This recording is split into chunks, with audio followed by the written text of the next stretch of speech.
welcome to another episode of Legally Unwrapped. I'm your cinematic counsel, Brikena Rochette, and today we're going to be looking at a new comedy on Netflix called Fisk.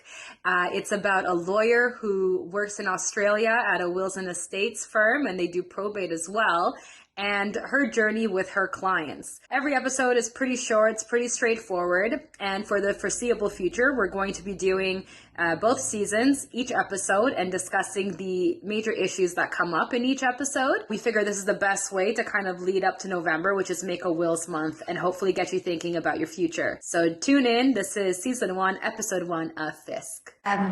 My mother died recently. Yeah, okay.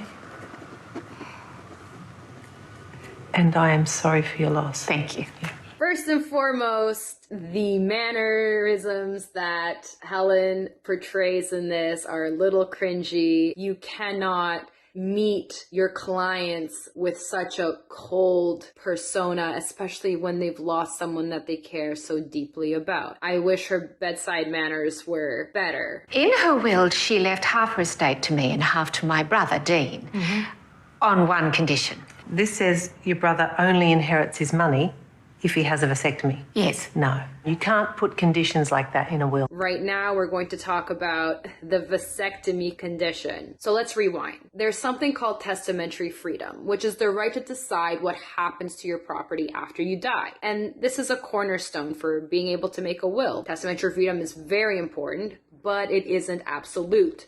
So there are limitations, especially when it comes to things that, protect the public, things that go contrary to public policy. So in Ontario, you can attach conditions to gifts. Just like in this case, there was a vasectomy as a condition attached to the gift.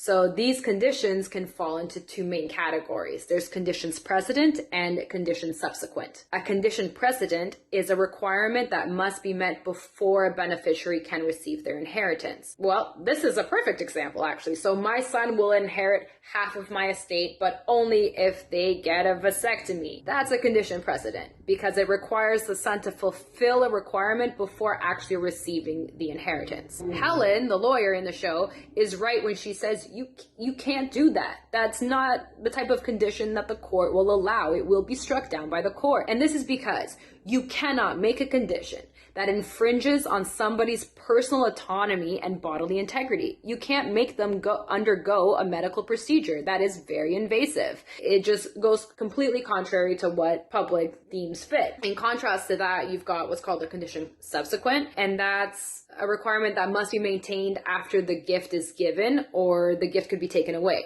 Imagine a will that says something like, I leave my granddaughter the family cottage, but if she ever sells the property or makes significant changes to the property, then the cottage will pass to my grandson. Here, the granddaughter actually gets the gift, but her right to keep it is conditional on not selling or altering that property, at least not significantly. If she does either of those things, the condition subsequent is triggered and the cottage goes back to the other family member. This type of condition would be struck down as well, as it overly restricts a beneficiary's use of the gift. You can't rule from the grave, which essentially means you can't exert control over how your assets are used or managed long after you've passed away. It just does not go like that. So all this to say that not all conditions are going to be enforceable. Obviously, some of them are.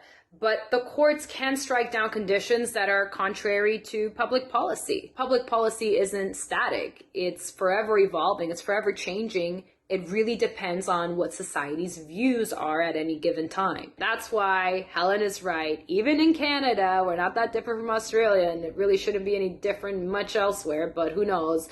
You cannot make a condition for someone to get a vasectomy in order to inherit from your will. That's just a no-no. Thank you so much for listening, and I hope you liked my analysis of Fisk. Stay tuned to other episodes coming in the near future. Remember, we want your business, dead or alive. Wills and probate at rnconsulting.ca. Book your consultation today. Bye.